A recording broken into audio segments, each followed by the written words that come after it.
Okay. Hello. Hello. We're live now. Okay, hi everybody. Welcome to the stream, everyone. Or I guess today's D&D Talkie podcast thing. I'm Old Man Strikerbolt. And somewhere else in the world, in the wide world, talking to me over Discord chat. Yes, it's me, Kendra with the Fabled Flame. How's everyone doing tonight?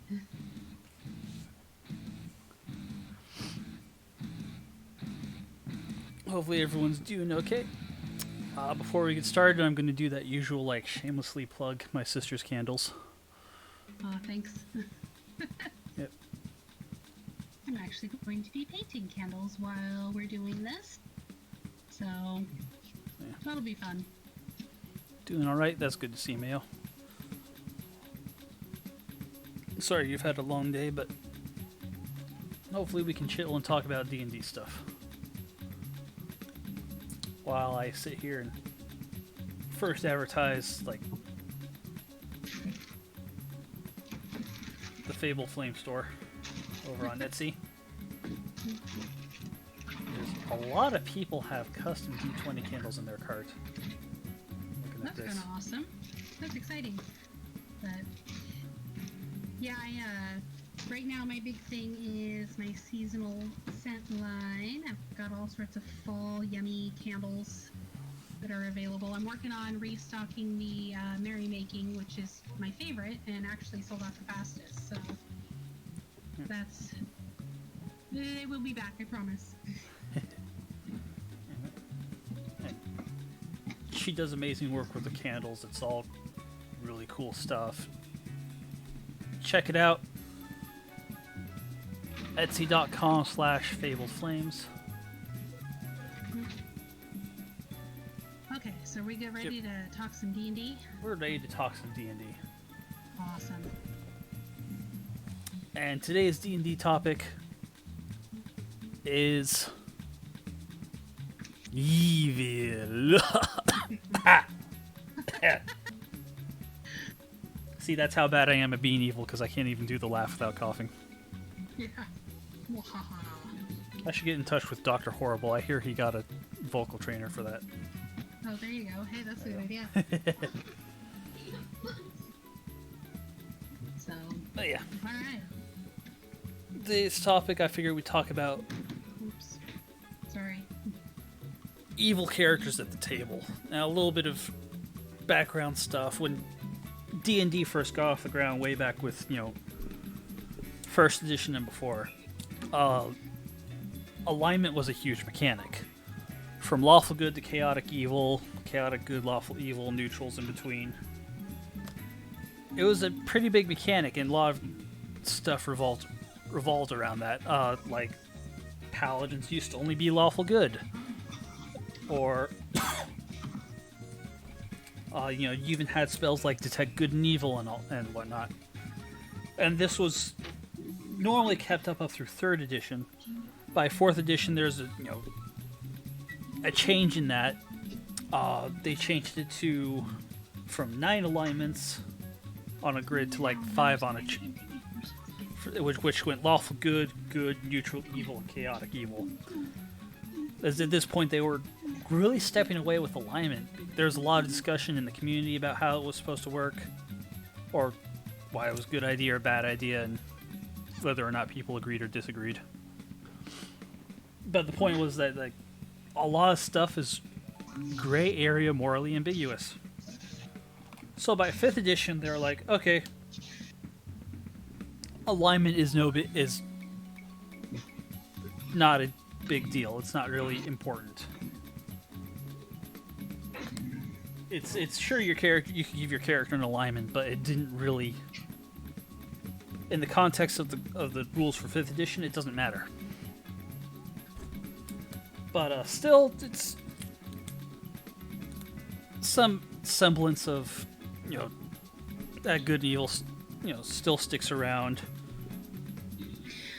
Well, the thing is with alignments, it gives your character a moral compass, and I think, I like that they didn't make it as important in 5th edition, but I will say, in my opinion, it's fun to have. Just because it helps, I think, with your decision making as your character. Yeah, I think so too. It's definitely, if you're role playing your character right, it's great to have that compass as a general rule of thumb, at the very least. Mm-hmm. I'm going to turn down my music a little bit. Okay.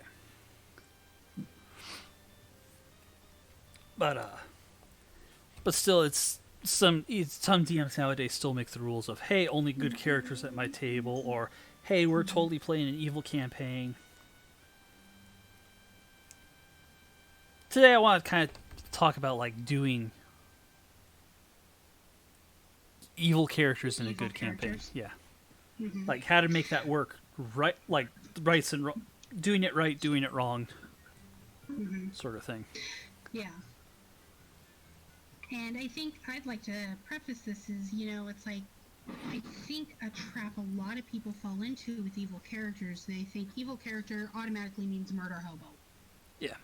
They're not chaotic evil. They're not lawful evil. They're not neutral evil. They're lawful, neutral, chaotic, stupid.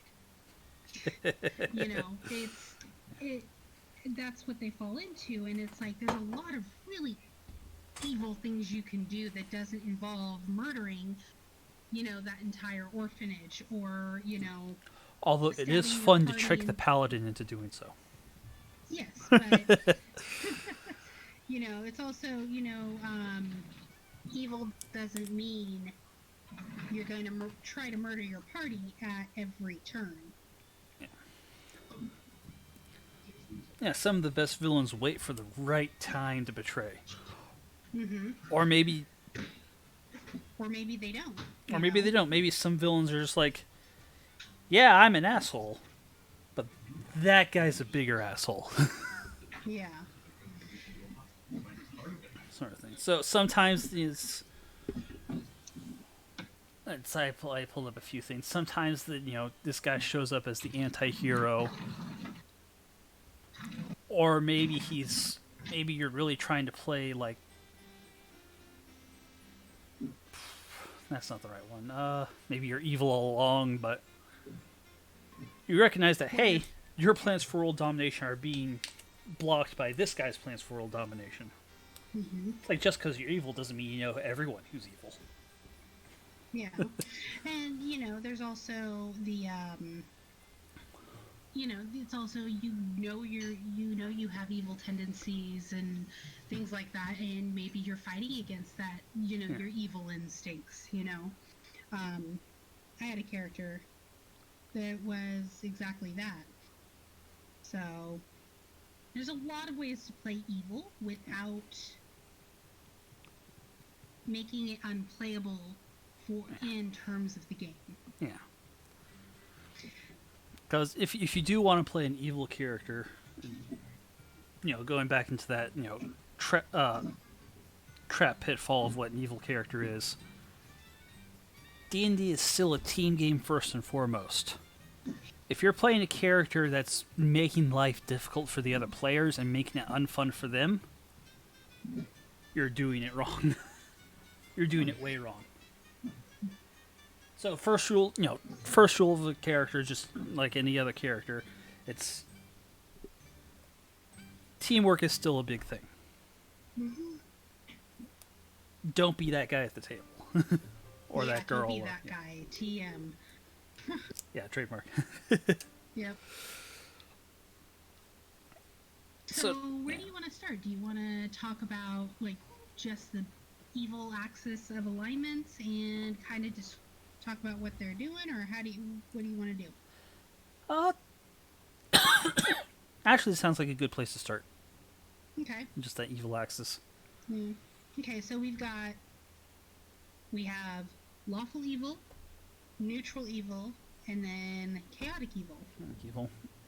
And then, actually, as a little extra caveat, I want to add chaotic neutral to that. Because for some people, that's a very thin line. Mm-hmm. That they don't realize that they cross from chaotic neutral into evil. Yeah. And that's true. We could Yeah. definitely talk about the pitfalls of chaotic neutral. Yeah. So, now, I don't know. I've had a few discussions about the alignments lately. I kind of see lawful evil as more of a all about the rules, as long as they're my rules type of person. I think I would say that they're the people who, if they gain a little bit of power, they're going to hold on to that power and then control everything they possibly can. I think they're your basic authoritarian dictators. I think would be a good way to describe lawful evil. What do you think? Yeah, just along that lines, it's. I've also seen it portrayed as like in the service, like loyally in the service of some sort of evil deity of some sort. It's or of some greater power. Yeah. So it's they have a set of rules they play by. Yes. But usually it's not.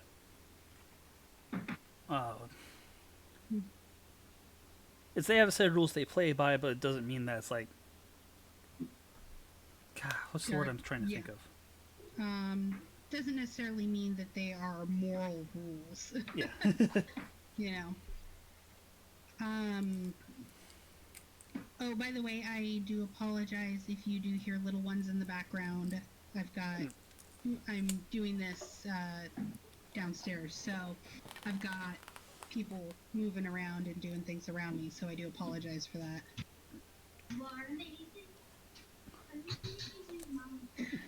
So, anyhow, okay, so that is lawful evil. Lawful evil in a nutshell. How about neutral evil? I was going to say, let's jump to the other end of the spectrum and go chaotic. Okay, we can do that. And then these guys, chaotic evil, these are your guys that, or your villain, guys, girls, whatever. These are your villains that or your characters. They're largely super selfish. Care about themselves. Don't really have a set of rules. Yeah. No problems breaking a promise. Mm-hmm. Well, and I would say that these are the people who are all out for themselves. It's I value my freedom, but I don't care about anybody else's. As long as I can do whatever I want, that's all that matters. And any means to achieve my ends, it's all good. It's all game. Yeah. So, it's interesting. It's, I've always talking about like alignments and everything in earlier editions and stuff like that. What always struck me is that I thought was very interesting as far as chaotic evil goes. You go back to the Drow, like R.A. Salvatore wrote about, and their society, they're chaotic evil. The Drow, as far as it was in those editions, was definitely chaotic evil. But when you read how R.A. Salvatore talked about them, they had a very structured society, but underneath all of that was, they had these rules. But you can break them as long as you don't get caught. You get caught, and then there's, all sorts of bad things happen. But if you can do it and get away with it, then that was actually smiled upon by the hierarchy. So I thought that was interesting as far as like a chaotic evil society, how they structured them. They had this illusion of structure and power, power structure. But if you could circumvent the rules and get away with it without leaving any evidence behind, basically, then you were actually thought better of. So I thought that was an interesting way to do chaotic evil. There are different ways to do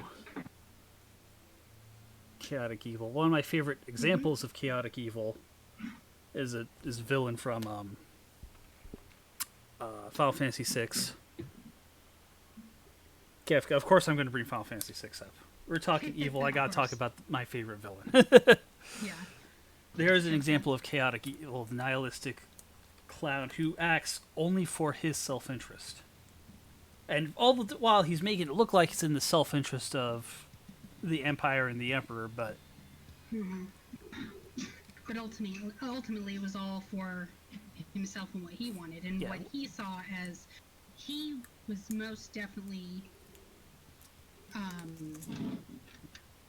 he was most definitely a narcissist in that Yeah. my way is the only way. This is the only way it can ever work, and I will do anything I can to achieve my end. yeah. Gotta love nihilistic clowns. Or nihilistic Always. jesters. Yeah. But, okay, so there's that glimpse into chaotic evil, and then neutral evil. This one's like the tougher, for me, this is the tougher one to identify. To pinpoint. Yeah. Yeah. Well, because they hold chaos and order, and I will say on the evil along the spectrum, it's less of a focus on freedom and rules versus well, I guess it's kind of two sides of the same coin, but it's chaos and order. So I think they would be a healthy mixture of both, or unhealthy because we're all evil. But it's it's more of they go with what suits them. They're just, I don't know. I guess the way to describe it is more middle ground for them. Yeah. I guess the closest I can think of as an example for neutral evil would be out of Star Trek, the Ferengi Alliance. Okay. Yeah, I could see that. Like, they're a very capitalistic society, and they definitely have like a clear-cut set of rules. But their moral guideline is also about screw other people over for your own profit. Yeah. For the most part. Then you've also got like occasional rules like don't sleep with the boss's daughter or something like that. Or sisters. Yeah.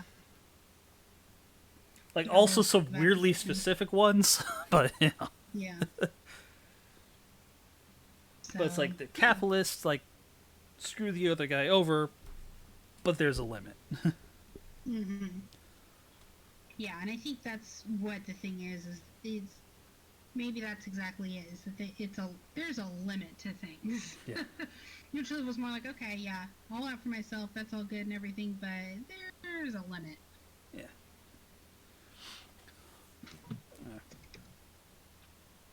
So, yeah. There's Let's that, see and here. then the tricky part is, and then so once you have your idea of like, cool, we've covered like the three base topics of evil. Yeah. I kind of like this description as far as neutral evil goes. Sorry, before we move on, is that basically it's all about self-interest still, but it's whatever social order allows them to gain the most power. So for them, it could be an authoritarian regime, it could be anarchy. They don't care, as long as they're getting what they want out of it, if that makes sense. So you've got your more authoritarian type power grab on the lawful side. You've got your anarchistic, I'm saying that incorrectly, I know I am, on the chaotic side, and then you've got the neutral evil, which is just like, yeah, whatever works. I think that's a pretty good way to describe it. Okay, yeah, Okay, that makes so- sense. Yeah. So there's our, three generically evil archetypes. And then trying to make that fit into a group of either other evil characters or a group of good characters.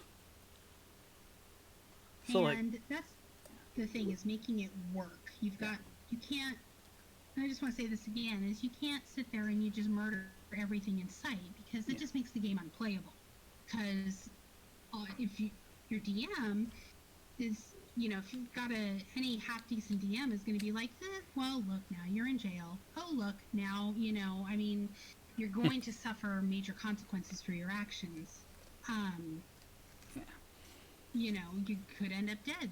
If you're going to try to take on all the guards after murdering the poor shopkeep in the middle of a busy market, the guards are going to come after you. They're either going to capture you and put you on trial and kill you, or they're just going to kill you outright as you fight back, because you're going to kill everything. It's just... Yeah. It's frustrating and infuriating for the rest of your party.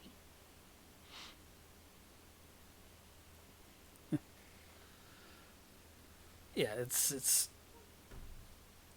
well, once again, D&D is a team game. You kill everyone, you're being that guy. Yeah. You're bringing down the narratives. It's you're being the one that's chaotic evil, not your character. Mm-hmm. Well, I guess kind of your character too, but this is... Yeah. But the point I'm trying to get is, don't do that. Don't be the murder hobo. Yeah. So, let's talk about how to make it playable. How to make an evil character work within a party setting. Okay, so the general idea of evil characters is that they tend to be more selfish, with what we've talked about so far, right? Mm-hmm. With your character, recognize that to get what they want, they need to work with the party to get what they want. Yeah. It's, I want to rule the world, but I can't do this while this lich is raising an army of undead. Mm-hmm. Or I want to rule the world. And I don't really exactly have the tools to take out a lich with an army of undead. But that unlikely band of heroes over there definitely does. Mm-hmm.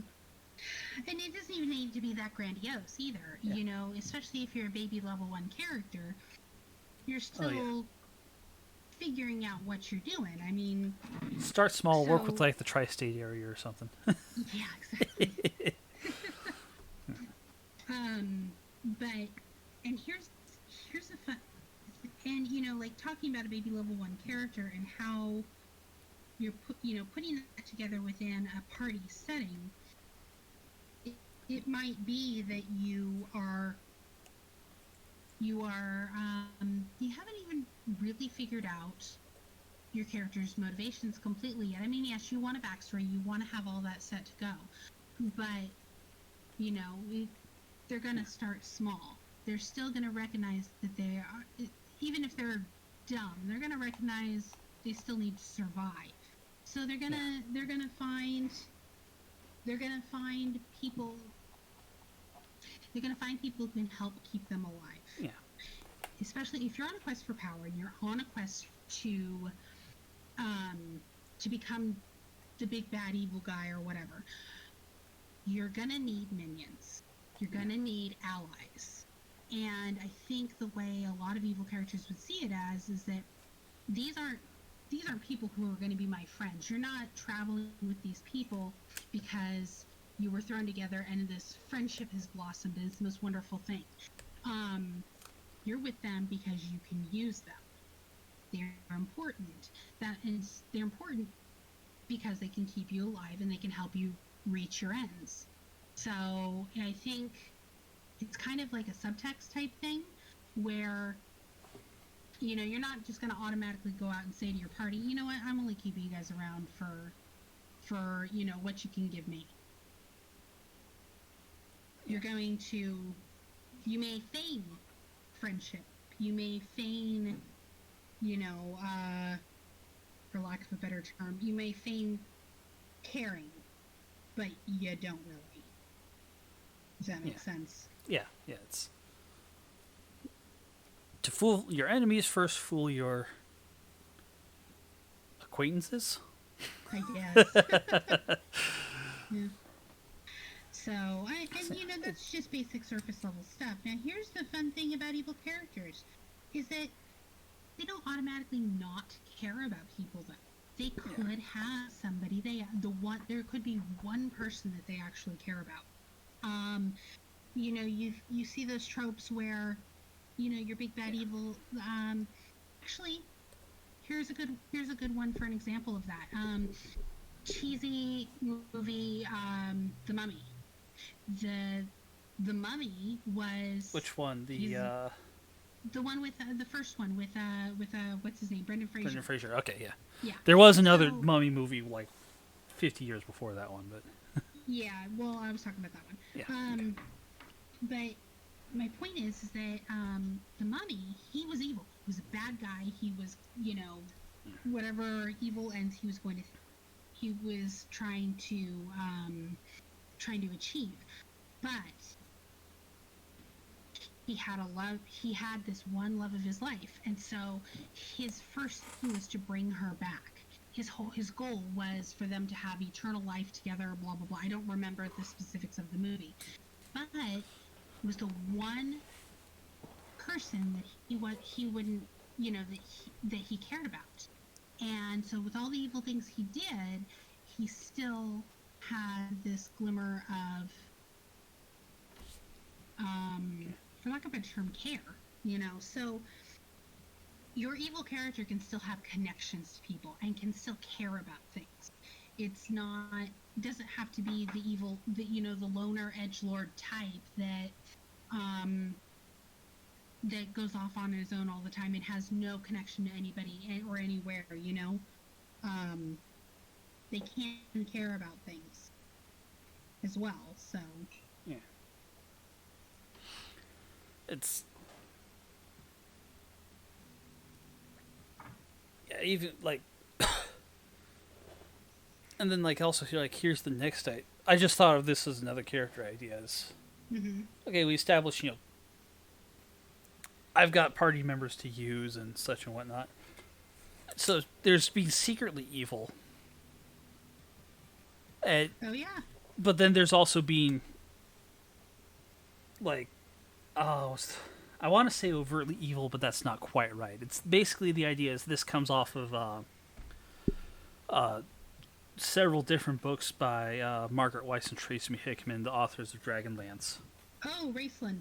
I actually wasn't going to say Raceland. He was just ended up being evil all along and went full on evil. But there's another trilogy of books they have.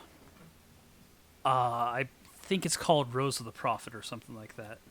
Oh yes, I love that series. But yeah, there's a character in there who definitely worships an evil god, and so like, hey, I worship this evil god, but I'm out to go. I'm out after one of the big bad evil guys because I'm bound by a blood oath to avenge my blood brother or something like that, or to avenge. That one was really fun and interesting because basically you had two gods. They were 20, because their pantheon was based on actually a 20-sided die. It was an icosahedron, and each facet connected, and so all of the powers of the gods overlapped. But on each end, at the very top, there was the goddess of basically good and the god of evil, and they fought pretty much to the death, and it was thought that they died. Like one of the starting chapters of this book is these two gods died. These two gods walk into like the Pantheon meeting and like fall over dead. Oh no, they die fighting. They die fighting, like tearing at each other. Like they're already looking pretty terrible, and yeah. But anyways, over the course of these three books, you find out that it was the machinations of another god who basically wanted to become the one god. So he had like engineered this war between these two. Yes, as part of his thing, and then and so you've got but to the other gods, this one behind everything, set himself up as the peacemaker, as the one trying to end this war between them so that everything stayed in balance, and he was trying to keep them alive and help them. But it turned out that, every time things started to simmer down and they start getting, they start coming to a peace, he would say something to fan the flames again and bring it back to back into a roaring inferno of a fight. So your evil characters can be incredibly subtle and still make everyone else think that they are the good guy. So, I love that series so much. Yeah, but the character I was talking about is one of the ones that ends up traveling with. It was the Knight of Zakrin, yeah. Yeah. Yeah. No, he completely and totally worshipped evil, but he understood that he needed to, what he needed to do. Yeah. To bring his god back. It's like he made it clear from the get-go, hey, this is my goal. This is what I need to do. And he did have like a vengeance thing that he had to do as well. Mm-hmm. Like, well, and I would say that he because there's a whole chapter that's like lawful evil. Yeah, he is definitely lawful evil, but he is also very honest. Yeah, he was honorable. Yeah, lawful evil can be honorable, and that gets into the subtler details of the alignments and how you can play your characters. You can be evil, yet still be honorable. Yeah. So. Yeah, just because you're evil doesn't mean you won't do the right thing. Mm-hmm. Like, or maybe the right thing just happens to align with your goals. Exactly. So. Like, maybe I will save this orphanage from burning down, and then later I'll have, like, a bunch of loyal minions that can work for me. Yeah. Well, it was interesting. I started having a conversation about the difference between chaotic evil and neutral evil and all that kind of stuff. But I ended up leaving the conversation because basically the people I was trying to have this discussion with were like, just started repeating the same thing over and over again. It was like talking to a brick wall. But my point is like, your even your chaotic evil character can do the good thing, but there's a reason why. It could be that they saved the orphanage from burning down because it's really a funnel of sacrifices for the evil death cult down the road in a cave. So, and your lawful evil character could save that orphanage because it is the recruiting ground for their armies or their army. This is where they take the children and turn them into child soldiers, which is most definitely an evil thing. Yeah. But that might be that the orphanage there, maybe they're sending their armies out and killing all the parents and taking the children to train them, kind of like a Fallen Order type thing, where they were taking the children and turning them into stormtroopers. So there's a lot of reasons why they could be doing what on the surface is a good thing, but then it turns out to be really kind of It's not altruistic. Yeah. So, yeah. And that's the thing I was trying to explain to this other person in this discussion is that their motives aren't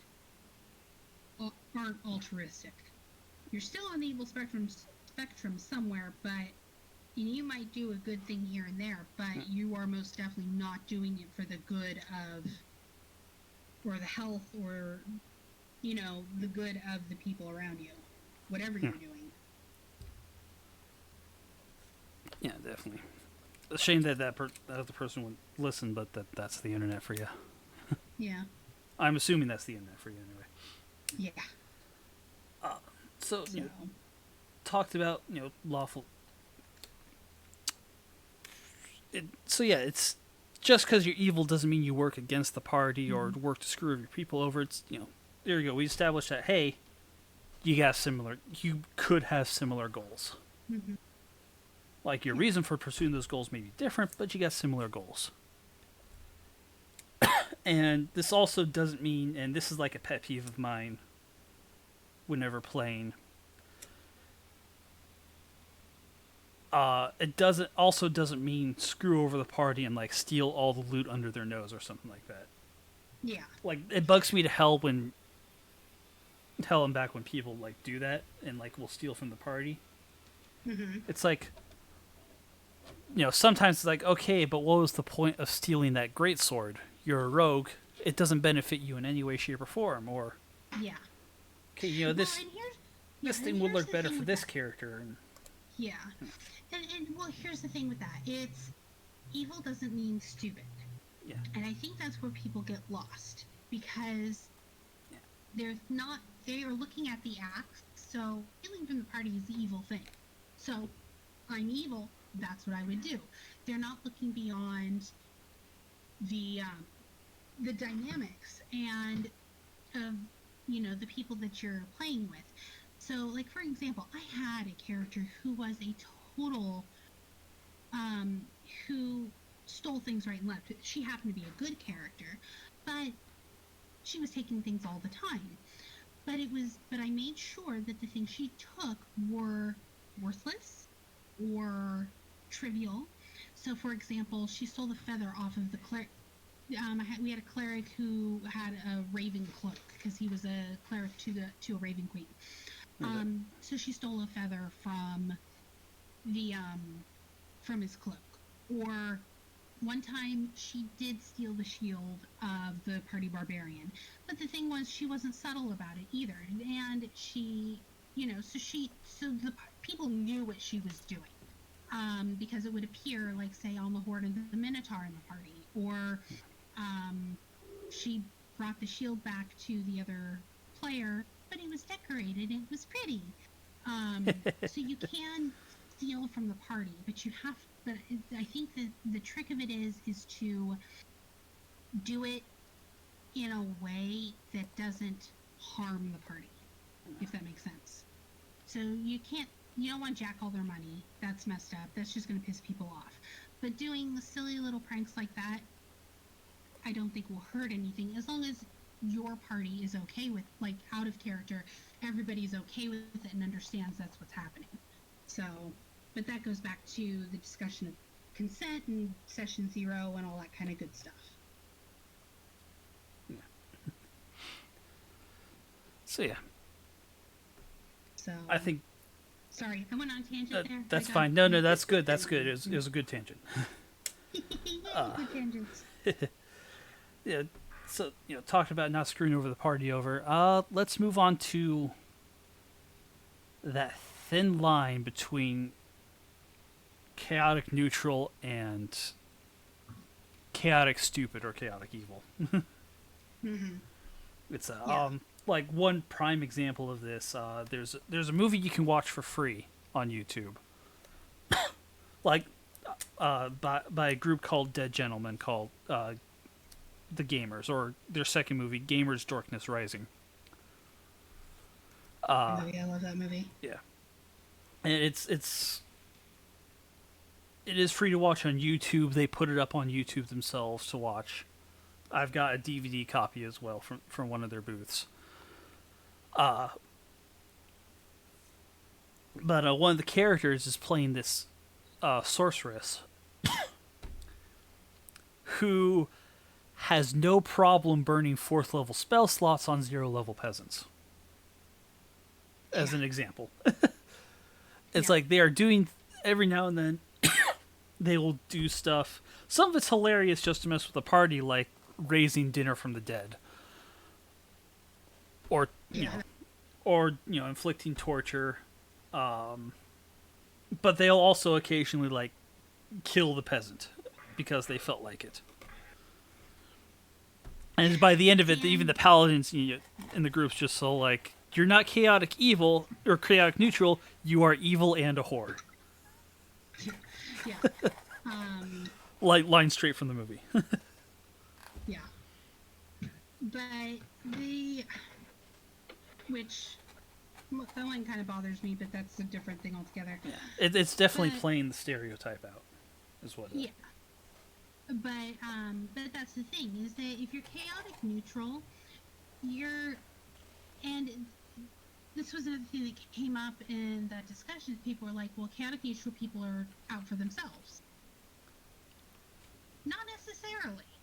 They're chaotic neutral people are, in my opinion, are all about, like, they're all about the freedom. So freedom for you, freedom for you, freedom for me. They are, I would say, the ultimate anarchists in that they don't believe in rules. They don't believe in laws. You know, everybody should be allowed to do whatever they want all the time. But that doesn't mean that you are, you're going to go and kill everybody. You know, you're going to go kill every, you know, peasant you see just because it's for funsies. You know, because then you're definitely falling into evil territory there all the way around. So it's a really fine line. Maybe one day I would play it more of like, you know, one day you save the orphanage because it seems like a good thing to do and, you know, makes people happy. That's great. But then you might turn around and rob the orphanage. While you're saving the orphanage, you might also take all their funds because, well, money, and I need money. Yeah. You know, I saved the orphanage, now pay me. Yeah, exactly. I saved the orphanage, now give me all your money type thing. I think might be a better way to play that rather than I saved the orphanage, but now I'm going to go kill everybody in the orphanage because it's fun. You know, that's just it. That's not chaotic neutral. That's chaotic stupid, and you're probably, once again, pissing off the party. Yeah.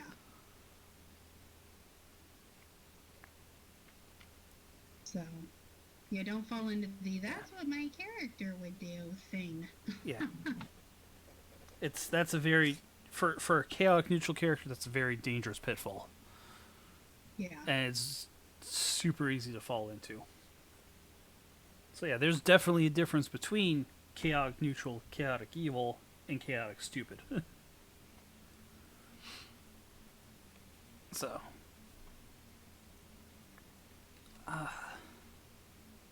yeah, I think one day I'd like to play that character that's out for world domination, but it's like, well, crap, the big bad evil guy's also out for world domination. This is a problem. Yeah, and actually, just for fun, well, have you ever played an evil character? I've definitely done a one shot. I don't think I've ever gotten the chance to play an evil character in a campaign. In a campaign, and I haven't gotten a chance to play an evil character in a campaign, and that's just because I think that's more because of just who I am as a person. It's just hard for me to stick with that mindset. I've at worst in a campaign setting, not in like a one-off setting, because I've done evil characters in one-offs plenty of times, but in a campaign setting, it's harder for me to keep that mindset. Like the most I've done is play a character who's lying about being a paladin. Okay. But and that's still like he ended up being like a more good than the party. More good guy. More good guy than most of the party members. So that still confuses me a little. Yeah. Well, and you've and the reason I asked is because I wasn't quite sure what your gunslinger was in our last big campaign, because that party was very morally ambiguous. I mean, I think I was the most evil person in that party, but I wasn't quite sure where. I tried to make him more true neutral or lawful neutral, but I don't think it worked out too well. Like, it took a while for me to get stride with Marcus on what I wanted out of him. Like, it took me like 8 levels worth of sessions to get in stride with that character. Yeah. Now talking, I bring that up because that campaign actually turned out to be rather an evil campaign. Um, I do think my character was. I mean, this is also the campaign where we're also like, oh, you guys had a plan for us to get out of jail? All right, we'll just go back in jail and wait. Yeah. This was a weird campaign from the beginning. Yeah. But, like, for example, though, talking about evil characters, I think, I think I've told everybody about this now after the fact, but my cleric, who was a life cleric of Ilmater, who was, the god of relieving suffering and all that good stuff, healing and everything, Yeah. she was actually chaotic evil. Well, more neutral evil, actually. More neutral evil. So, Yeah. anyway, she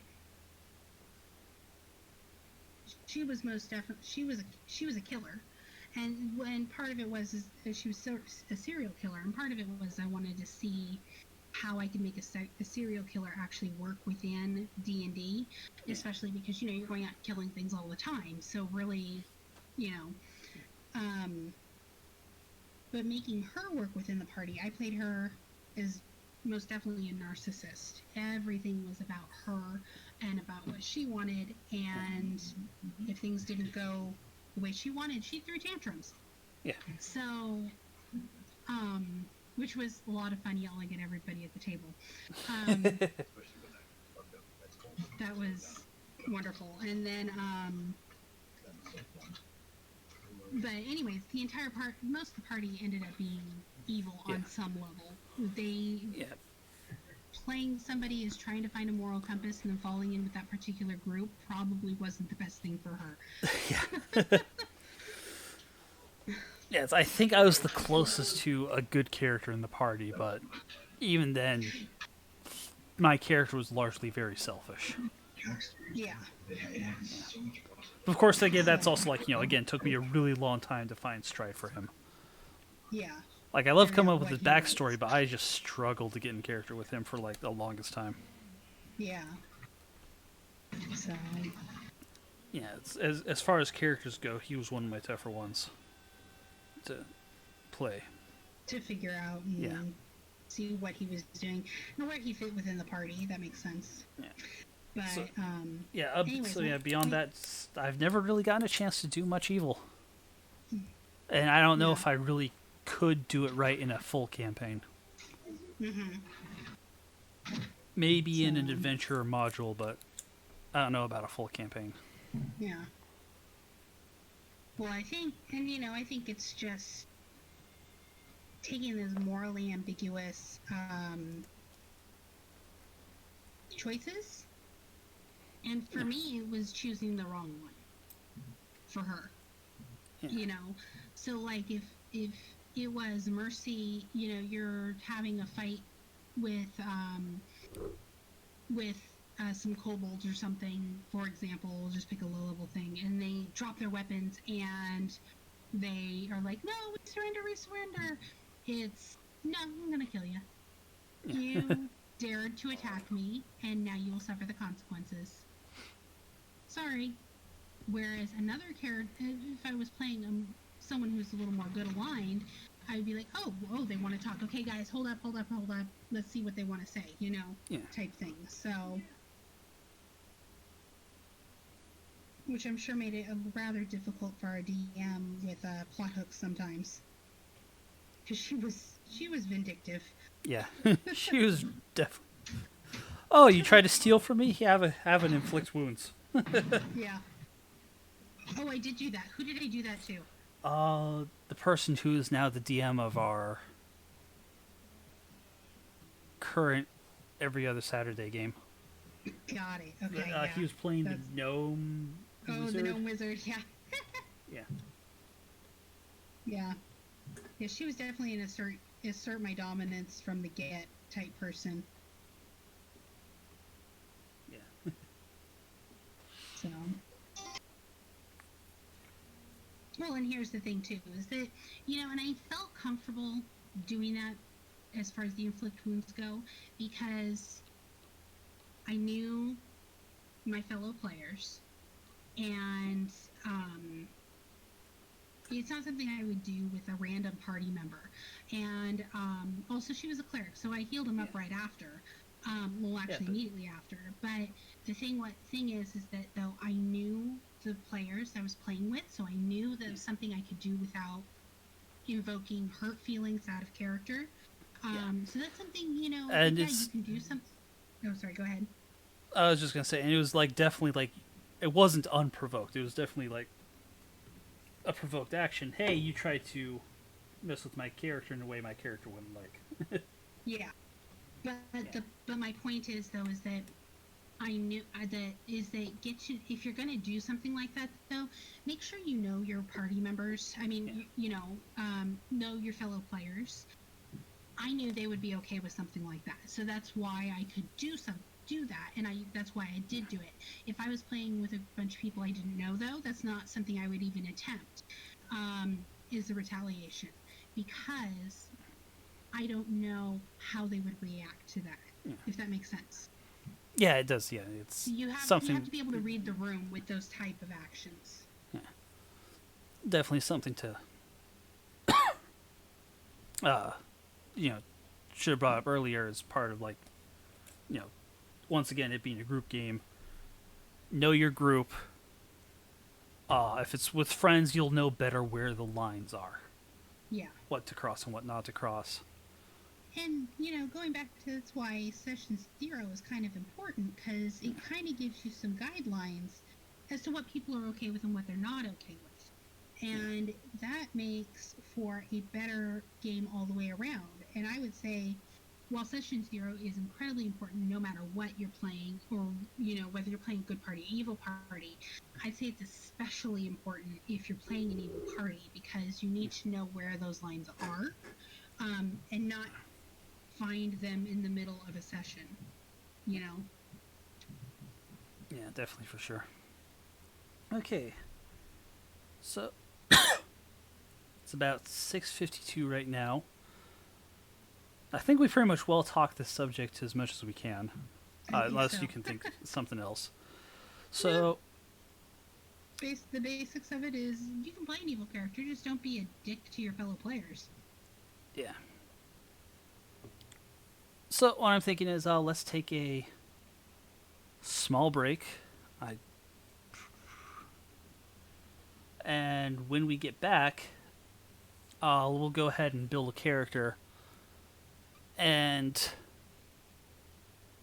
yeah, no, this will be more. I'll be more of like a challenging you to build this character because I've got Okay. D&D Beyond already up and ready to go. Okay. You're gonna challenge me to build a character. Yep. Okay. I'm down Yep. for this. Yep.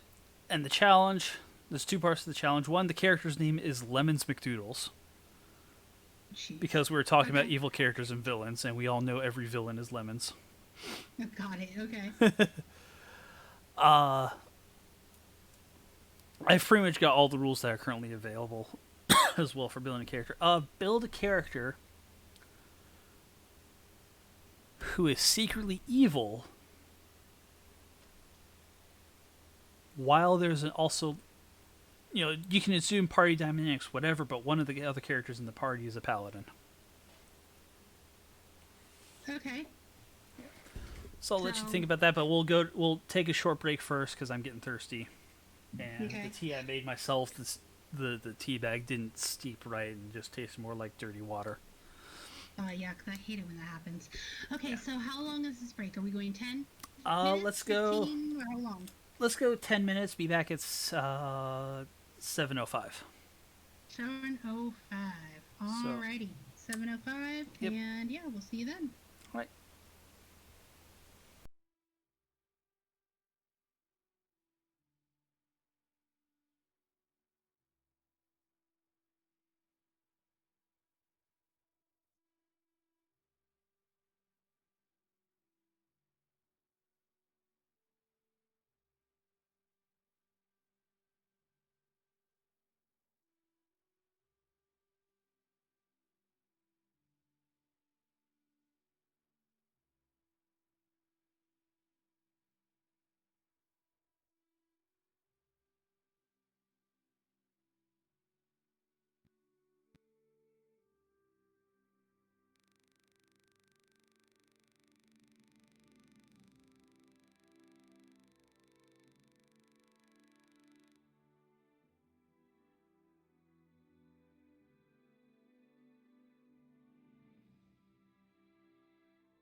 stay inside. You got something here. Okay, I'll see you.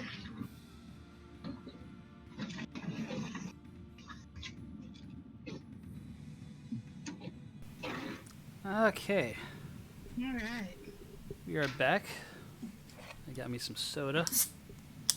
Yay. Yeah, I figure normally when making these builds, I want to push for either standard array or point buy, but you know what? If we're being evil McEvils, let's roll this time. Oh, So, geez, I don't know gotta if do you- my dice then. I don't know if you if you have the stream up on your end muted or something. I do. Yeah. You do? Okay. So you can, if you like, you can roll at the table, or we can use this fancy schmancy online roller that I looked up with 5 seconds of Google. Oh, let's do the fancy smancy online Okay. roller. Okay, so So, not a bad spread. it's not terrible at all. It's not terrible at all. So go ahead and Okay. write those numbers down, and we'll plug them into your character, and then we'll get Okay, started. Well, okay, give me 1 second here. Or open up Notepad or something out. Yeah, give me just 1 sec. Grabbing a pen. Alright, pen achieved. I need paper. Okay, paper. Okay, so let's see. I've got 13, a 16, 15, 13, 14, and 13. Alright, got them. Okay.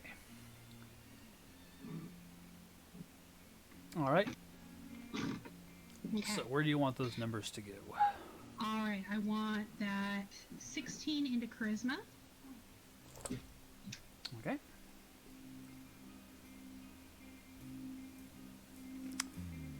Hello, I Velixion. want- Welcome to the stream. Ew. This is the part of the stream where we're making a character. So let's see. I'm gonna go with. I'm gonna throw intelligence at 15. Okay. Throw that dex. The 14 into dex. 14 into Dex. Mm-hmm. And then the rest are 13. So just Oh. plug them in. Well, there we go. That makes it easy. So. Building level 1. Yep. Yeah, start with level 1. If we want to put more levels into it, I guess we can do that later. But yeah, just building a level 1 character. The rules are their name has to be Lemons McDoodles. They gotta be evil. Assuming that there's already a paladin in the party. That is the challenge I've put forth towards Here, let's. Okay, my so now co-host we gotta here. look at races. Yep, and I've got all of them. Yeah. So, Okay, so let's take a peek at the Asimar real quick. SMR, okay. You got the Fallen, the Protector, and the Scourge. Mm-hmm. And there's also a variant one. Yeah. Let's see. Open up the Protector real fast. Okay. So you'll all, no matter which one you get, you'll get +2 to Charisma. Oh, yeah, okay, so that doesn't matter. Okay, click on then- They're all medium, they're all 30 feet, they all get Dark Vision. yeah, You'll get Celestial Radiance, so resistance to necrotic Yeah. and radiant Yeah. damage. Healy Hands. yeah, actually, you know what? Yeah, I want to go with the Protector Asimar. Okay, you'll also get a bonus to Wisdom. Okay. Alright. Oh, that's, yeah, actually, no. No? Okay. What's the variant? Look at the variant Asimar. I want to see what that variant? is. I haven't looked at that. Oh, and again, it's +2 Charisma, +1 Wisdom. Light Cantrip, Daylight, Lesser Restoration. No. No. I'm good. I'm looking at the. Mind if I get your bonuses opinion for on level first thing. 20 character after you're done building one? Sure. Sure, Hey, it sounds good to me. I'm down. Okay. Check out the Fallen Asmar real quick, Okay. please. Pretty please. Fallen SMR. Wait, so go back up to the bonuses. Okay, let's see. It's still +2 Oh, it's charisma, Yeah, no, that's fine. I'm alignment, looking at the size, other thing. speed, dark vision, same Okay, resistances. go back to the bonuses, please. These bonuses are just like standard across all ASMR. Okay. Well, Yeah. I'm trying to read it as you're scrolling here. Oh, so- sorry. And it's like you keep going. I'm like. This is a little trickier when we're not in the same room. I know, right? Actually, why don't I do this?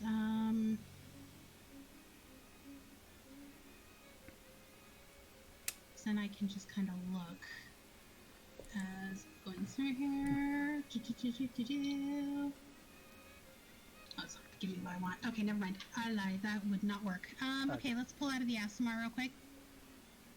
I feel like there's a joke in there. Alright. Let's see.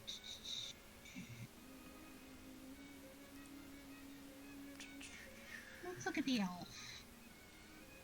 Okay. We could ignore the R and I Yeah, variants because it's still a high elf and a wood elf. yeah. Okay, check out the high elf the real Valinor as well. fast. I just High want to check elf? a thing. I believe their Yeah. bonus is in dexterity and intelligence. Okay. Yeah, Like you have to that's- for the specific sub races, you Yeah. have to scroll down because Yeah, because what I'm building is it's neat. yeah, there we go. These are the extras for high elves. Okay. Yeah, that's not what I'm looking for. Okay, because I'm needing a character that can pass, an evil character that can pass in a party with a paladin.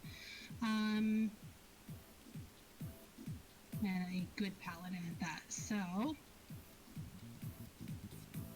you know, actually, I think I'm going to go with this. Oh, this is the hard part for me. Is I'm trying to figure out with my build what I want to do. No, actually, I think I'm gonna go with the Protector Aasimar. Go with the Protector Aasimar after all. Okay, Yep. here we are.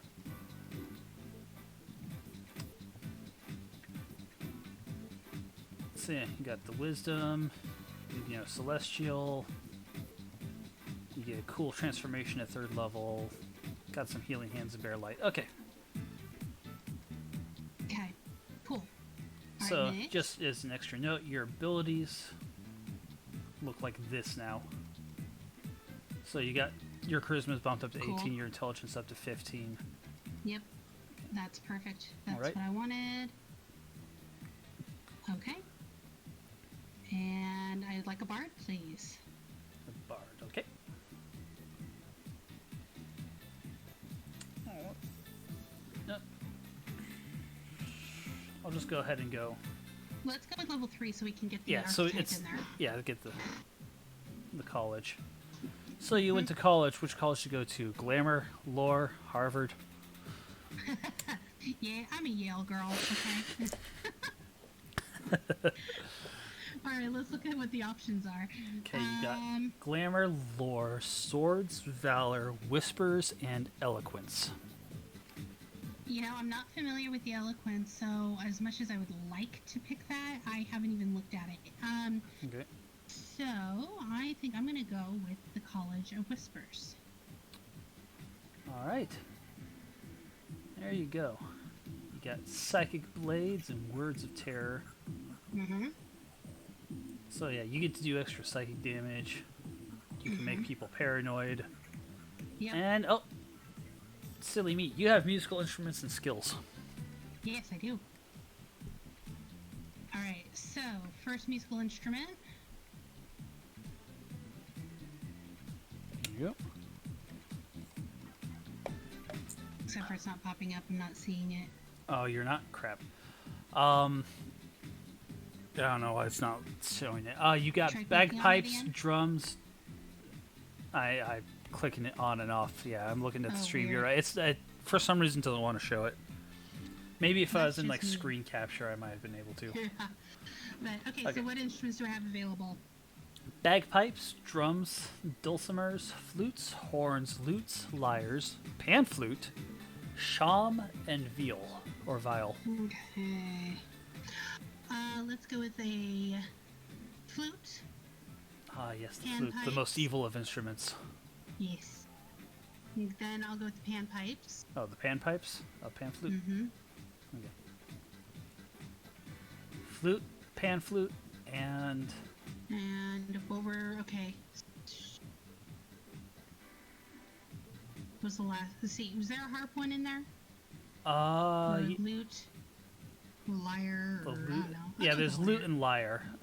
Yeah. I think it's the lyre. The lyre is the harp. L-Y-R-E. Yes. I can Google. Yep, lyre. I'll take the lyre. Okay. All right, and you've got skills, and it's Okay. pretty much, I think, with bards. Yeah, any three Okay, right. skills. I need deception. You're not restricted. So, whoops, that's not deception. That's deception. Okay. Yeah, that's yeah. There it goes. Okay, and I would Okay. like persuasion. Persuasion. All right. And my last one.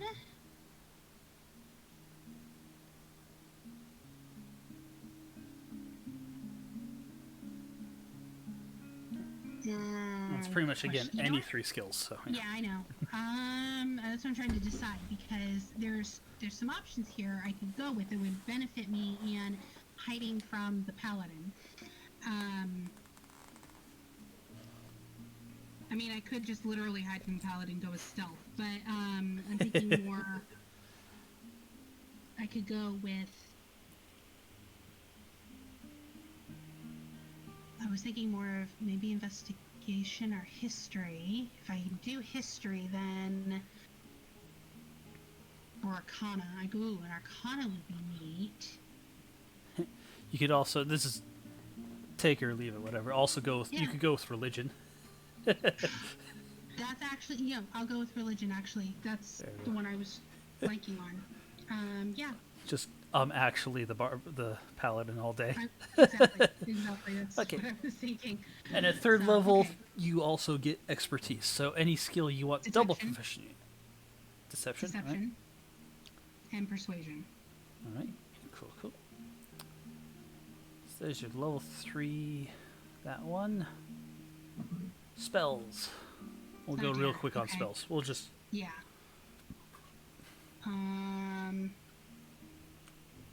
Give me prestidigitation okay.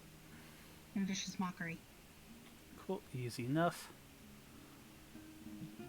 Oh, let's see. You get to know 6 spells, so Charm person. yeah. Charm person. Okay. Yep. Let's say 3 more out of the first level list, and then go 2 spells Okay. from the second level. Comprehend languages Comprehend languages. and need something mean. No, I'm Hideous gonna go laughter. with hideous laughter. Yeah, hideous laughter's hilarious. That's the best one. Also, Tasha's hideous laughter is the exact same spell. Just Yeah. in case Tasha doesn't exist in your Oh, campaign mm. world. Okay. So let's say one more first level spell. Oh, I get one more. Yeah.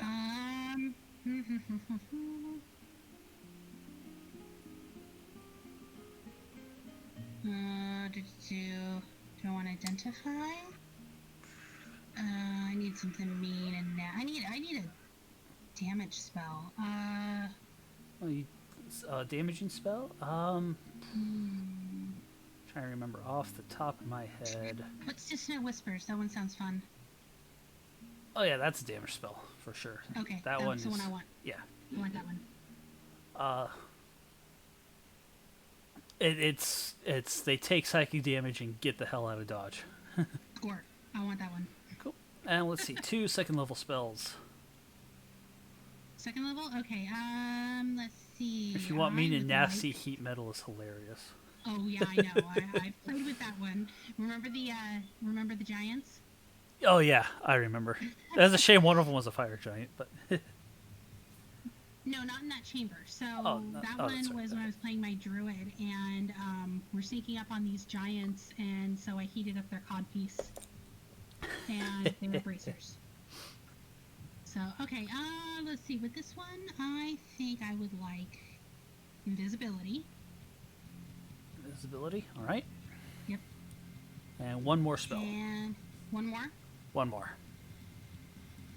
What's Phantasmal Force? What's that one? Actually, no, I lied. Forget it. I want suggestion. Suggestion. Okay. Yep. There we go.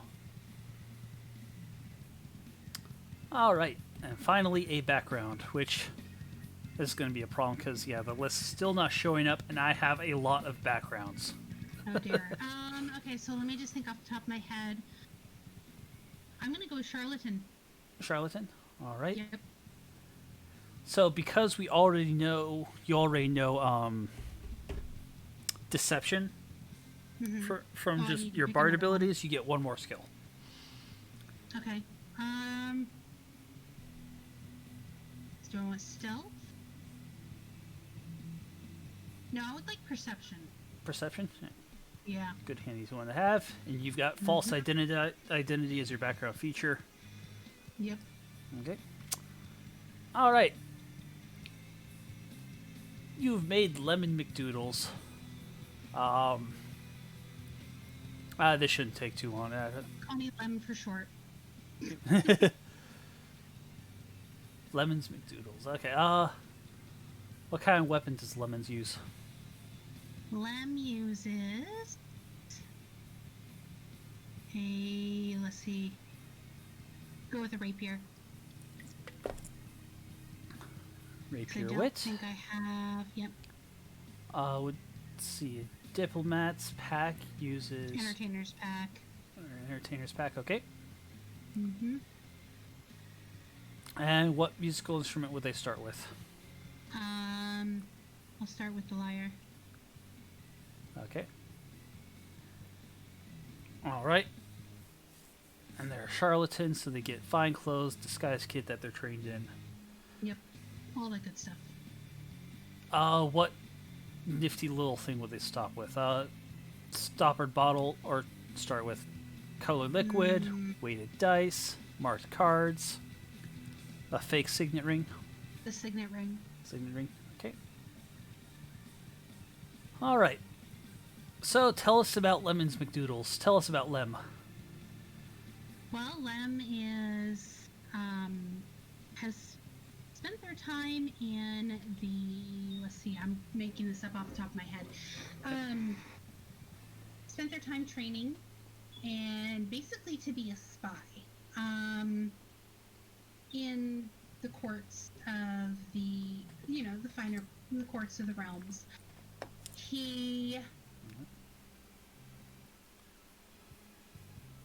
His specialty is ingratiating himself with people as a performer and finding out, information, getting basically blackmail. Blackmail is his specialty. And now that he is, of course, he was discovered, which is why he's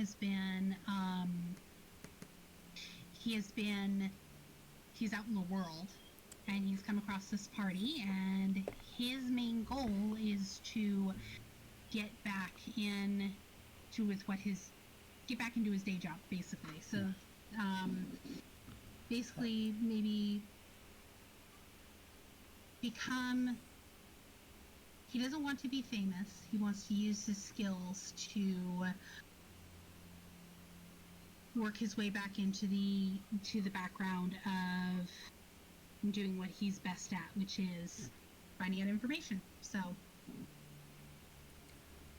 Yeah. Fun And fact: he their weakest doesn't ability care how. is athletics. oh, fun. It's the only skill that has a +2. Everything else is +3 or higher. Hooray for bards! Yay! So, but yeah, that's his whole deal is, and he doesn't. Well, I should say he doesn't care how it happens. So if that means he has to kill some people, he has to, sneakily kill some people along the way, blackmail a person or two. I'd say since he's in this thing with the paladin, I think his whole thing would be eventually to get enough dirt on the paladin that maybe he can get back into things from a religious angle. So There you go. maybe the paladin he would see as a in to the church, and everybody knows there's a lot of corruption in the churches. So There we go. there we go. There we go. That's a quick, down and dirty, not well thought out backstory. Oh. Yeah, very down dirty. We made a character from scratch in the span of like 26 minutes. That's awesome. Actually, more like 20 So- minutes. Yep. Okay. So there we go. Lemons McDoodles rolled up and ready to Mm-hmm. do whatever it is that lemons Hey, do. why don't you do them too? So, well, Alright, so so there yeah, you go. and so looking at that, and we're since we're talking about evil characters and creating evil characters, I'd like to point out that this character isn't about killing things. This character, I mean, yeah, I grabbed the damage spell, but that's more for self-defense. Most of my stuff was with the aim of subverting and manipulating people. So it's persuasion, and I didn't take intimidation, because I don't. Although think you could that's- intimidate if you wanted to. I could, but oh gee, goodness gracious, I could. Wow. But my thing was on that was that this character, like I said, quick build, but is manipulative, is subversive. So I would play that. So for playing this character, I would on the face be all sweetness and light. I would be, ingratiating. I would make friends. I would be more of that charismatic leader, but maybe not even necessarily a leader. Being willing to be more in the shadows, actually. So no, not a leader, but a charismatic person who would want to gather allies, gather people around them, and manipulate them into doing what I wanted them to do, rather than going and being more brash about my aims and my ends. So a lot of lying would be needed for this character for sure. So, yep. And that is my evil character in a good party, I guess. Just because you're a bad guy doesn't mean you're a Yeah. bad guy. Yeah, exactly. Okay. So Vexelian, you were wanting to look at level 20 characters, so I guess we could bump this up to level 20. Or If you I wanted were to us do that? to give an opinion on a level 20 character. Oh, yeah. Post your- Go ahead, post your character. Well, Maybe- hold on. I have links restricted. Because Oh. my bot's going to catch that. Here we go. How about this? Let me open up.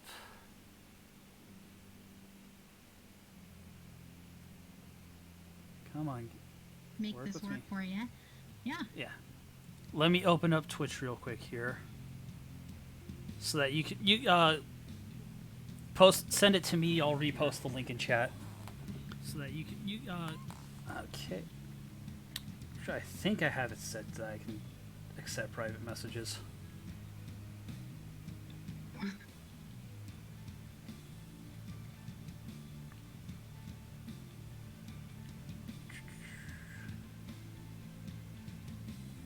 So, yeah. There we go. So I'll just copy paste that so that everyone can see it. Okay. My chat bot is very vigilant. Okay, so here's- Well, I'm taking a peek too. Your character level 20. Oof. Four subclasses. 4 rogue, fighter, ranger, wizard. Ooh, that's interesting. That's interesting. Okay. Okay, let's see. Let's see if I can figure out. Oh, hold up. Hold on, the thing. Can you all see the? I'm looking at it, but not in the stream though. A black screen? Okay, yeah. All right. So I think I know what I did wrong. Hold on. You broke it.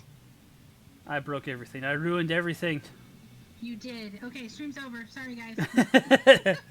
We're done. Had enough. Okay. broke it all. I can fix this. I can fix this. I have faith in you. Oh, I know what happened. Okay. Yep, I see what happened. Okay, my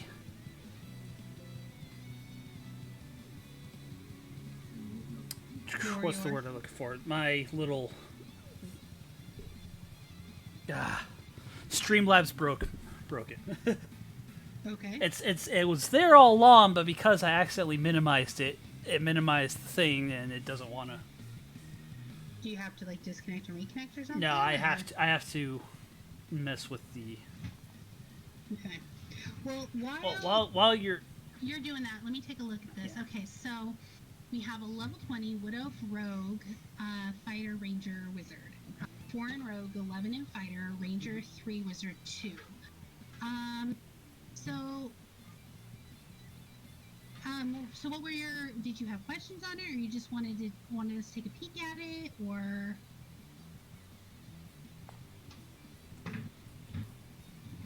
just want our opinion, or is there something specific you're looking for? I'm gonna sit here and fix this. Yeah.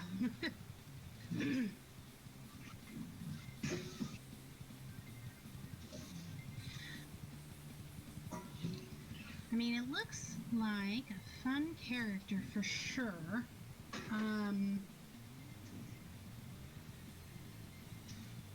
Let's see, you've got the most in Fighter, which is great. I love fighters. Fighters are fantastic in so 5th edition. much fun. I think honestly, I think people underrate fighters a whole lot, just because they're simple to play. But I've started a fighter that I am absolutely in love with, and honestly,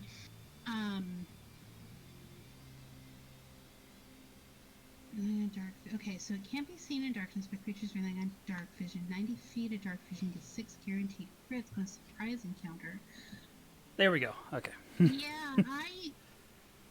Yeah, that seems So okay. that's definitely okay. trying to look So that's where the ranger here. stuff comes in. Is that stealth? Oh, that's fun. And Okay. you get 6 I guaranteed would say crits on a this is- surprise encounter. Okay, so where Seems kind of broken. Well, keep in mind, level 20 characters are really strong. Let's see. super strong. I'm trying to see. I don't. If it's within the rules of the game, unless with nothing homebrewed, I don't see why it would be. Yeah, Broken, you definitely per Nova se. hard at the start of combat, and you got the Yeah. combat superiority going. Or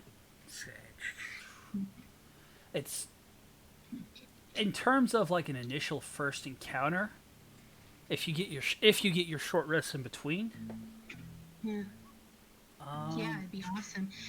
Where It's well, not that guaranteed of a crit. Because you still have to hit on your attacks, but that's like, Yeah. standard As fare long as for you hit, anything. That's fine. Yeah. Yeah. I actually think it's kind of fun.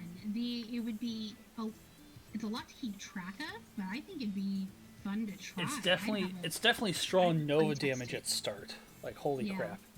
And actually, something I really like about it though is like having so much in fighter means that you would have some longevity. So once you run out of your spells, you can still beat on things, which is nice. Let's see what you have going on for the 2 levels in Wizard for me real quick. Yeah. Like, I'm this is interested. strong, like, starting off Nova damage. Yeah. Got your mini.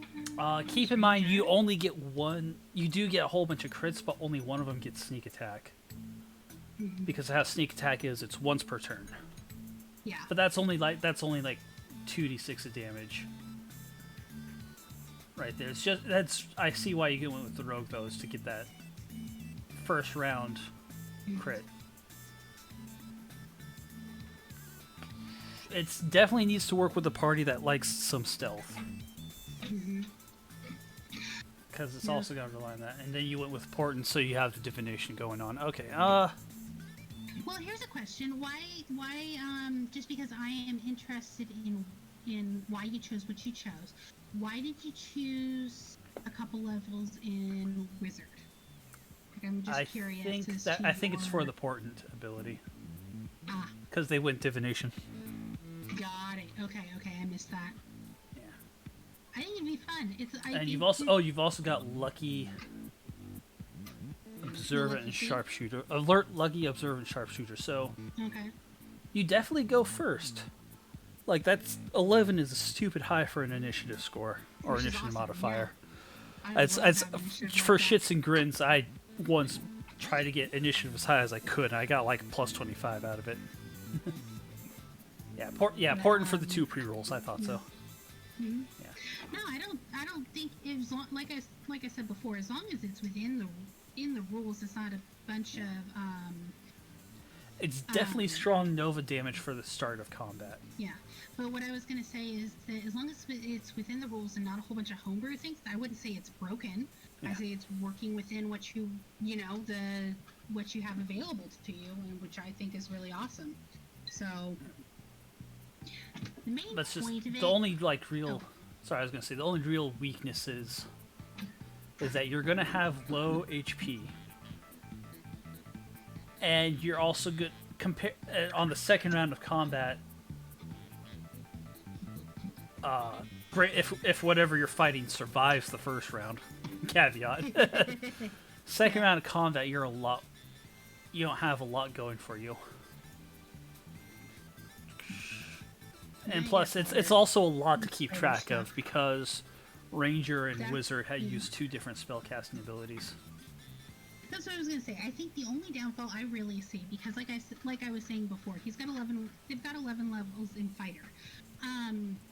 That means that once everything's done, I mean that first round is done, they can still beat on things and still be incredibly effective. Yep. So I think actually it's pretty awesome. I would just say the downfall I would see in it is that it's a lot to keep track of. But if you can keep track of it, and there you go. I think that would be a lot of fun to play.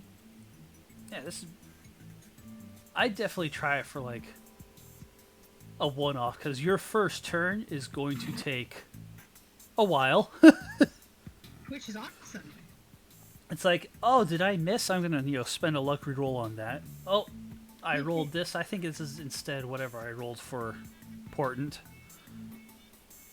It's a strong first-round Nova character, but with a very good chance that nothing you fight is going to survive to the second round. Which is perfect. Which is great. Yeah. But if it does... Hard and then... Yeah. Well, and that's why you've got a party, too. Because this is why you have a party. Like I was saying... You're right. You've got that first initial once you've hit them with that telephone pole, though, and if you don't hide as a bonus action, I think you get that rogue. Yeah, I think you can hide as a bonus action at the correct rogue level. Let me check that. Yeah.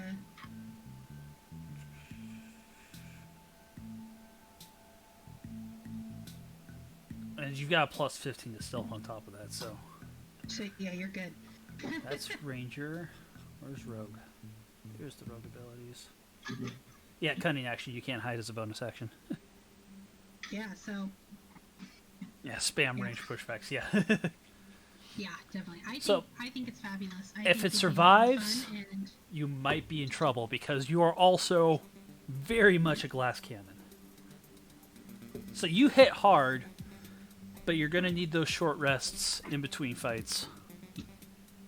And may the gods have mercy on your character if the dragon didn't die from your 6 crits.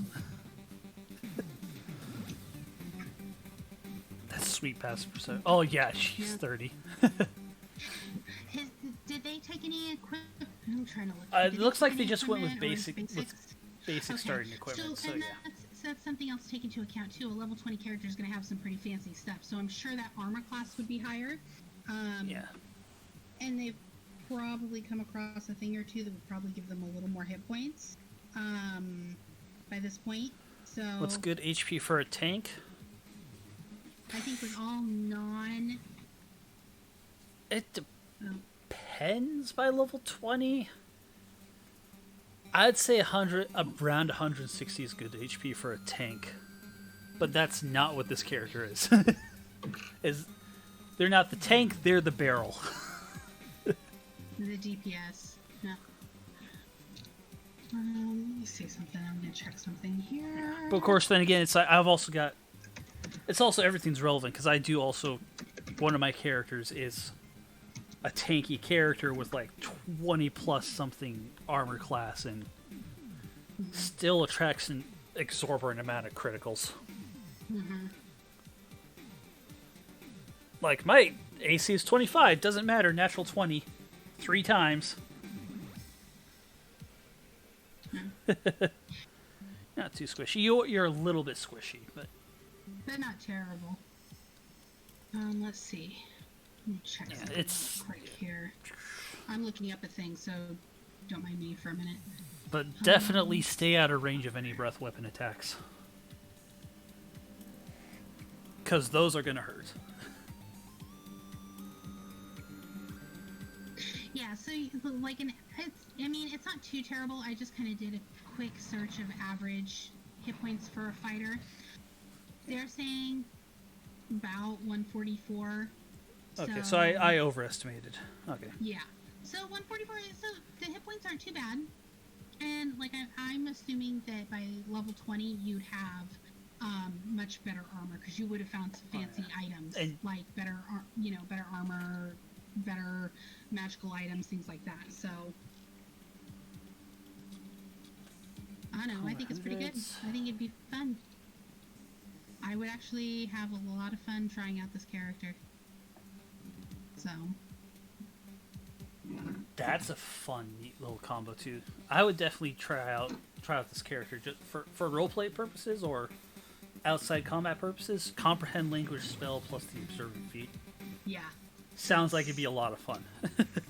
yeah. That's super awesome. Combine that with the stealth, yeah. That's great because that's also a lot of out combat utility. This looks like a fun character. I'd try it. It's a little complicated because you're branching out 4 ways to do Nova damage. A lot of Nova damage.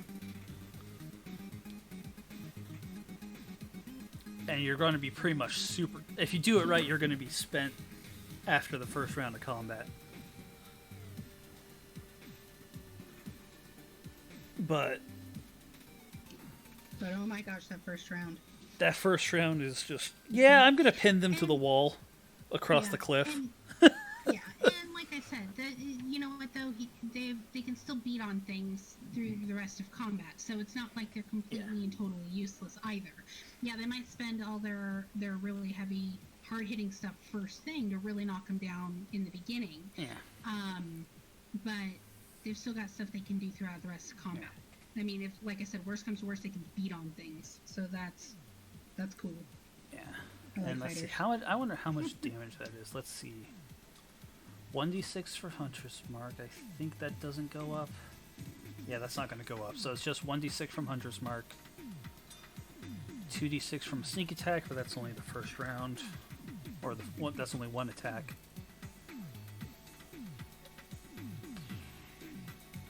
And then another d10. I think, let me reread. Yeah, if it survives your first round of combat, that's impressive.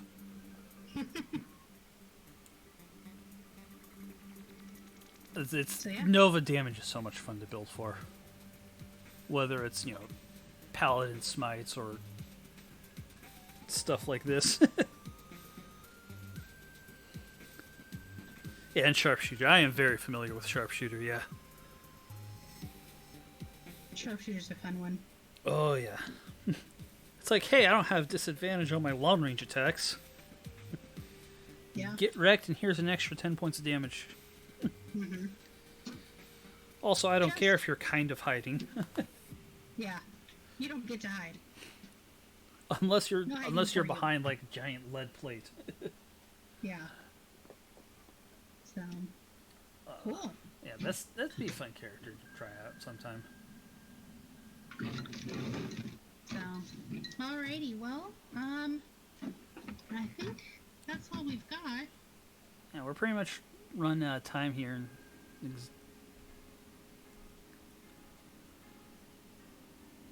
Yeah, crits ignore the plus 10 damage, Mm-hmm. So. along with yeah. Yeah, it's 13 plus whatever dice you double. Mm-hmm. Racial feats. Let's see, you are a wood elf, so yeah, you're really good at hiding as a bonus action too.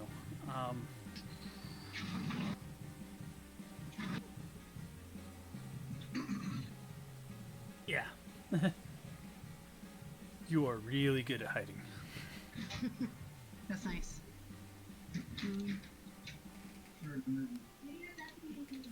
Okay. Well, if it hits, it counts as a crit. That's what I'm talking about with the -5. The -5 does come into play, but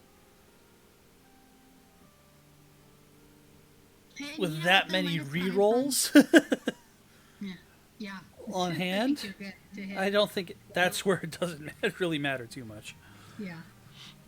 So.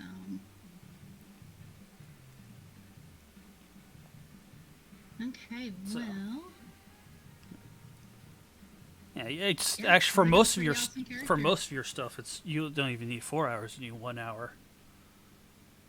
For just the spells important and stuff, it's 4 to 8 hours. Great Nova character, even better in a team build setting if you have someone like to be the tank to come in after you. Yeah. To come and mop up after you. Like you hide and they'll be like, "Who did that? That guy." Yeah.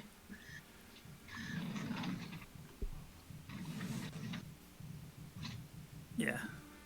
So. Alrighty. So, yeah. Well. So- Thank you very much again for coming back on to my stream. Oh, you're It's- very welcome. I I- was happy to be here Yep. talking D&D again. That's always fun. I'd like to get back to doing this weekly or bi-weekly, whichever works better for you. Yeah. We'll see. I mean, especially since we're coming up on the holidays and everything, things are going to pick up. So yeah, we'll talk later and figure out what schedule works and go from there. So yeah. So that was, that's our D&D podcast for now. Yep. Right after this, I'll go ahead and repost the VOD onto... Oh, thank you for the follow. Much appreciated. I'm Old Man Strikeable. I normally do variety game streamings, but I do want to... Oh, something else to announce. I forgot. Yes. On the 24th, GMT 7 p.m., so if you're on the West Coast, that's noon. On the 24th of this month, I will be hosting a game of Dungeons and Dragons with a couple other Twitch streamers. It's going to be their first time playing 5th edition. But I'll be dungeon mastering them through a campaign. It's really cool. I would have invited you, but that's all. But I got given work. the time, I don't think Yeah. you're available. I didn't think you were available. No, I'll be at work, so I'll have to catch it on VOD for sure, because Yeah. that's really awesome. But yeah, it's going to be a one-off adventure sort of thing. It's just we'll probably end up multiple sessions, just given what I'm running them through. But it's still just mainly a one-off to get over, mostly for me to figure out what will go right or wrong when streaming, but Yeah, also there to you go. introduce them to D&D and called, or that's introduced fun. them to specifically 5th edition D&D, I should say. That's awesome. I believe they've played older editions before. So, but Cool. yeah, that'll be on the 24th, 7 p.m. GMT. So noon Pacific time.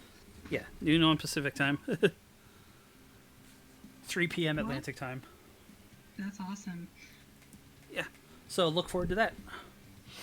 Yeah, for sure. It'll and will you put it on VOD like right after, or are you gonna like or post it to YouTube, or what Yeah, do you I'll- do after? Because I'll leave the VOD up for as long as Twitch leaves it up. I'm going to repost it to YouTube, but awesome.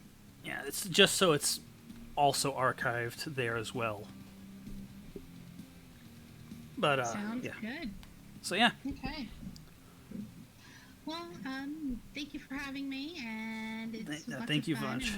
and we'll talk soon about getting a schedule going, and yeah, so cool. All right. So that said, I think it's time to call it for now. So thank you all so much for tuning in and watching. Thank you again for the follow. And I hope to catch you all next time. So until then, you all have a pleasant evening and happy adventures. Night.